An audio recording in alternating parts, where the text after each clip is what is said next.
Welcome to week 4 of the family session of diabetes education. My name is Connie Horton and I'm going to talk you through the information for today's class using the slides that were presented in the group class that you missed. So we will get right started here. I am a diabetes educator and have been for a little over 25 years and also have diabetes myself. Last week you worked on your goals, and I hope your goals are going well and that you're making progress towards your goals. Remember, think about your success and challenges, and any progress toward your goal is progress, and we want progress.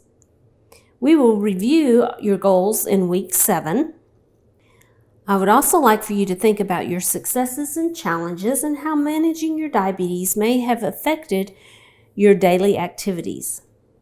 Today we are going to review your emotional health, stress, reviewing your logs. So you will need your daily log that you completed this past week, high and low blood sugars, and what to do when you are sick. You will also need your Type 2 Diabetes Basics book. Let's talk about challenges of diabetes. What are some of the common challenges? There are many challenges to managing diabetes. Some of those might be feeling unable to live well with diabetes, lacking confidence to manage your diabetes, lacking support from your family or friends, being unable to afford your diabetes supplies and medications, or possibly even being unable to regularly get food that is better for your health. If you look at this list and you are having difficulty in affording your supplies and medication, please talk to your healthcare team about seeing a social worker or behavioral health specialist who might help with you in getting your supplies and things that you need.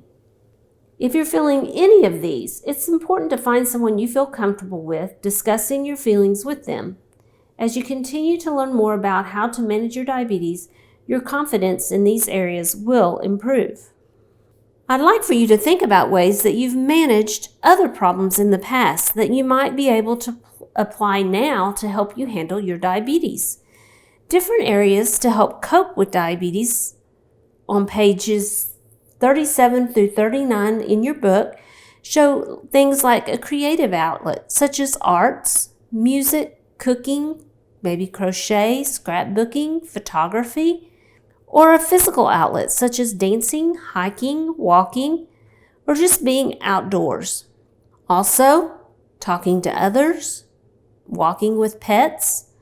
There are a lot of different things that you can do to help cope with issues of stress and challenges. Any type of stress can have an effect on your blood sugar. It can raise your blood sugar. Even physical stress such as illness can raise the blood sugar. Emotional stress can also raise your blood sugar level. Stress makes it more difficult to stick to your care plan. When you deal with stress, you may overeat or eat when you're not hungry, avoid physical activity. You might sit around and watch TV or do something that causes you not to get your normal activity in. I'd like for you to write down on page 40 in your book what events that are causing you stress. In class, we all shared our ways to stress. Since you can't share today, just think about them and think how you're coping with things that you're stressed out about. There are other things that can cause stress other than diabetes, such as raising kids, even traffic. You might be grieving illnesses or death. You may have a new job. You may have had a recent move. All these things can cause stress as well. Even with our diabetes, we have some types of stress, such as our family trying to tell us what we should be eating, or they might not be supporting you as well as you need, and it may cause arguments. Same thing with our friends. Maybe you have an issue with eating lunch at work, especially when food is catered in or there's a party. Or you may have stress in relation to transportation to appointments and have difficulty getting there. So there are all kinds of stress that are related to diabetes and not to diabetes, but they can all affect our blood glucose levels. Family communication is very important. Certain ways of talking about diabetes and health can reduce stress and help with motivation. Family members should ask and show respect for the person's views on their diabetes and their choices. You can also provide choices or options so the person with diabetes doesn't feel controlled or confined. You might express confidence in the person's ability to handle diabetes well. Also, ask them about and listen to how they want to do things before you make suggestions. You might also ask what you can do to make it easier for them instead of pointing out failures all the time. We discussed this in week 1 and talked about the good and bad and the ugly of reminding our family members with diabetes of things to do. There are also certain ways of talking about diabetes and health that can increase stress and reduce motivation. This is common when people are feeling frustrated, but it can be very harmful. Singling the person out because of their diabetes, telling the person that they need to be doing or what they should not be doing, criticizing or making sarcastic comments about what they do. If you feel frustrated, stop before making a comment. Take a breath, take a break. Wait until you are not frustrated to talk about the person's choices in taking care of the diabetes. Start by asking their thoughts and feelings, and then share your concerns. Listed here are some activities that can help you deal with stress. Some of these activities are also listed on page 41 in the book. I would like for you to think about which activities you are currently doing to help you feel less stress. You might even think of other things that you do, such as creative things, connecting with friends, journaling, or faith-based activities such as going to church groups, services, choir, some of those type of things. So are you being physically active? Maybe deep breathing and meditation, sleep, laughing, just taking time for yourself, relaxing, having fun with your support person or family member, and focusing on your relationship. If you're having a difficult time with stress, you may want to seek care from your healthcare team. Let's talk about high blood sugar. On page 46 in your book, there's a good review about high blood sugar. High blood sugar is any time the blood sugar is above our target range. Remember, target range is 80 to 130 before meals, even though 70 to 79 is considered in range as well. So 70 to 130 will be our target that we will use. High glucose is anything above 131 or higher. After a meal, 1 to 2 hours after the start of a meal, if our blood sugar is over 180 milligrams, then that is considered a high blood glucose. If it's less than 180 milligrams, that is normal. Just remember, the American Diabetes Association is the one that sets the goal of 80 to 130 prior to a meal, but you will not be low unless the blood sugar is dropped less than 70. So 70 to 130 is an okay range. The reason the blood glucose level can go high is because you might be less active than usual. You might be eating or drinking more carbohydrates than you're supposed to. You might have forgotten to take your medicine or not taken it at the right time. You may also just need more medication. Emotional or physical stress, such as illness that we mentioned before, or emotional stress like starting a new job, those things may cause your blood sugar to be elevated. There are symptoms of high blood sugar too. Some people may not have any symptoms when their blood sugar is up, but if the blood sugar stays up for a while, most people will develop symptoms of high blood sugar. Those symptoms might be increased tiredness, blurry vision, increased thirst, or going to the bathroom more often and urinating more. The most beneficial thing to do to lower blood sugar is physical activity. and taking your medication. Physical activity does lower blood glucose level, but should not be done if you are sick, because sickness can cause the blood sugars to be even more elevated. So if you're not sick and your blood sugar is elevated, you might try walking, swimming, or bicycling, or doing a physical activity to help get your blood glucose level down. Let's talk about low blood sugar a little bit. In your logbook, you should also note if you're having any low blood sugars and try to determine why. Causes of low blood sugar include eating less than usual, skipping a meal, getting more exercise than normal. Also, it can be associated with certain medications such as sulfonylureas and insulin. If you're not sure if you're taking a sulfonylurea or using insulin, see page 126 for medication help in your type 2 diabetes basic book. Risk with other diabetes medicine is typically low. Symptoms of low blood sugar include sweating, shaking, nausea, headache, heart racing, weak, hungry, irritable, crabby, confused, even tingling in the lips. There are food items that you can use to treat low blood sugar. These will be on our next slide.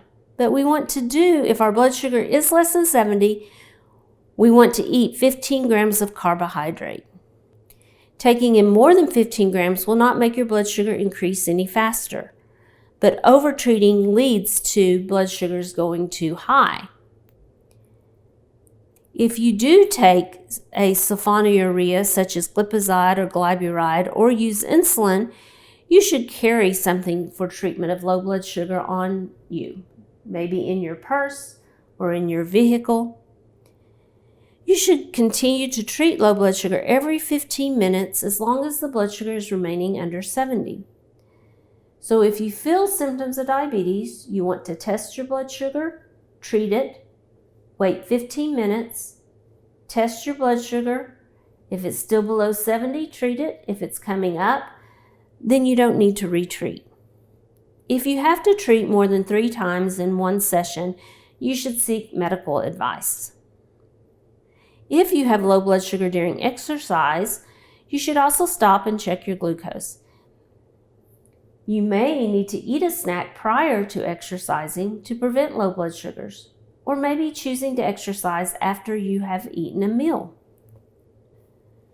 Here are some options to use for treating low blood sugar. The items with stars are easy to carry with you and are not tempting to eat. Those are on the right-hand side of the page, such as glucose tablets or a fruit pouch like applesauce or something that's pictured here. Remember, eating more is not going to increase your blood sugar faster, but could result in increasing your blood sugar too much. So let's look at the serving sizes here. On the left-hand side of the slide, you see fruit juice and soda pop. You do not want to drink a whole can of soda pop, but only a half a cup of fruit juice or soda pop is 15 grams of carbohydrates and should get your blood sugar up. If you drink the whole can of soda, your blood sugar might go from 60 up to 260 because it's going to be too much glucose.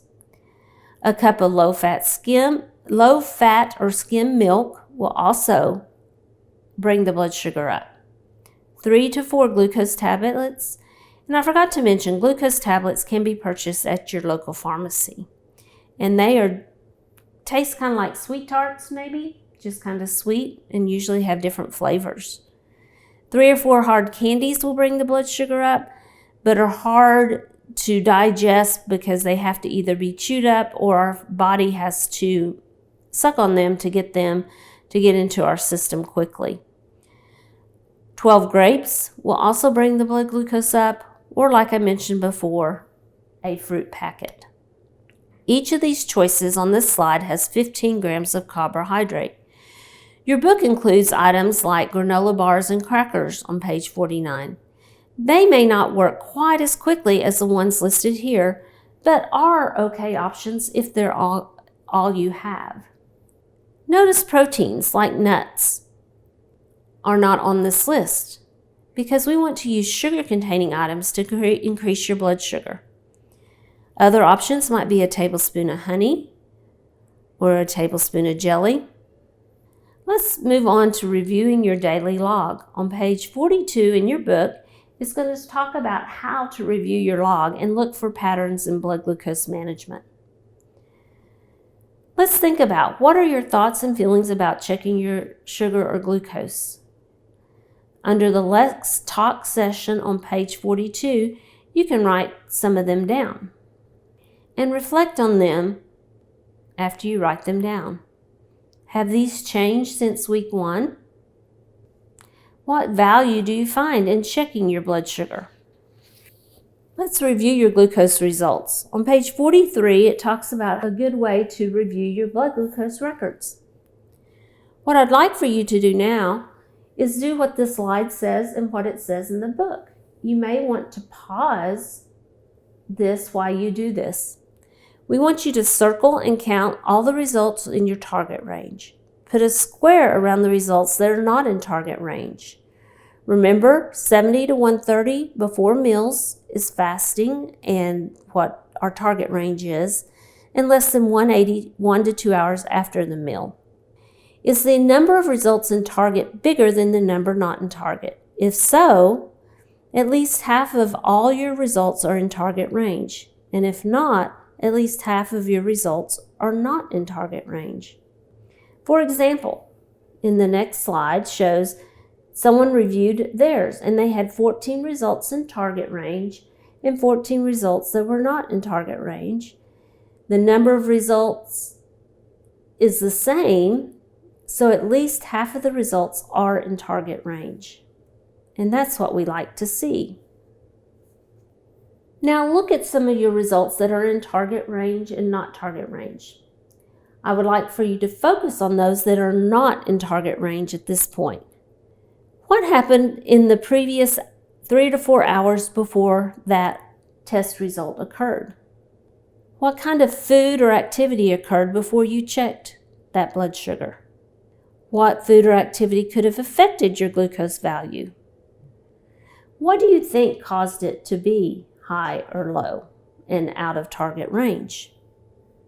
Later, we will discuss in more details how to problem solve and identify barriers. So did you see your blood sugar elevated above target range? If it was elevated, what did you eat prior to that? Did you have more food than usual? More than the number of carbs? Maybe a certain type of food affects your blood sugar a little bit differently, or your portion size was not correct. If your blood sugar was low, what did you do? Did you skip a meal? Delay a meal? Did you get more exercise? Want to think about what causes our blood sugars to be out of control. Let's talk about sick day management. On page 50 and 51 in your book talks about sickness and when you're sick. It's important to check your glucose every 3 to 4 hours when you're sick. You might want to talk to your healthcare team about when to take medicines if you're sick. Most people will need to continue to take their diabetes medicine even if they're not eating as much food, because the sickness typically is going to raise your blood glucose level and cause high glucoses. You want to try to eat and drink small amounts of carbohydrate. On page 51 in the square box shows different items that you can use for treating and eating while you're sick. These types of foods are foods your mom may have given you when you were younger and were sick. They're easy on the stomach and more easily tolerated, such as a half a cup of regular soft drink, might be like Sprite or ginger ale. You can create a meal out of these items, like drinking a half a cup of juice or half a cup of Sprite with 5 or 6 crackers and maybe a cup of soup with noodles or rice in it. You could also have a slice of toast and some Jell-O, a popsicle, not sugar-free but regular, half a cup of ice cream or frozen yogurt, a tablespoon of honey or sugar. It's also important to drink plenty of sugar-free liquids to stay hydrated. It is very important to stay hydrated any day of the week, but it's also very important to stay hydrated when you are ill. It's also important to have a family member check on you. You might want to be checked on because you may fall asleep and need to wake up to take medication or check your blood sugar. Also on page 51, identifies times that you need to call for help. Those times being, if your blood glucose is less than 70 more than one time during your illness, if vomiting or nausea is making you unable to treat low blood sugar, or if you vomit or have diarrhea for more than 6 hours. Also, if your blood sugar is staying over 300 for 2 or more days, you for sure want to give your doctor a call. This concludes week 4 information. We still want you to keep track of food and physical activity level so that it can help with figuring out your glucose levels and whether they are high or low. At the end of your next session with your normal educator, they can go over your logbook with you and help you look at patterns in your blood sugar levels. Starting today, you can go back to using your record book instead of the daily log, or you can recreate your daily log on paper. Next week for class, you will need to bring your basic book, your Eating for Better Health pamphlet. I would like for you to bring a nibble of food. It can be anything. I recommend bringing something for both you and your family member. And it can be just something small. We just need one bite. Could even be like an M&M or something like that. No judgment will be made on what you bring. There's also a wallet card in with your supplies. Please bring your medication wallet card and the sample medication label. Thank you for listening to today's class and have a good week.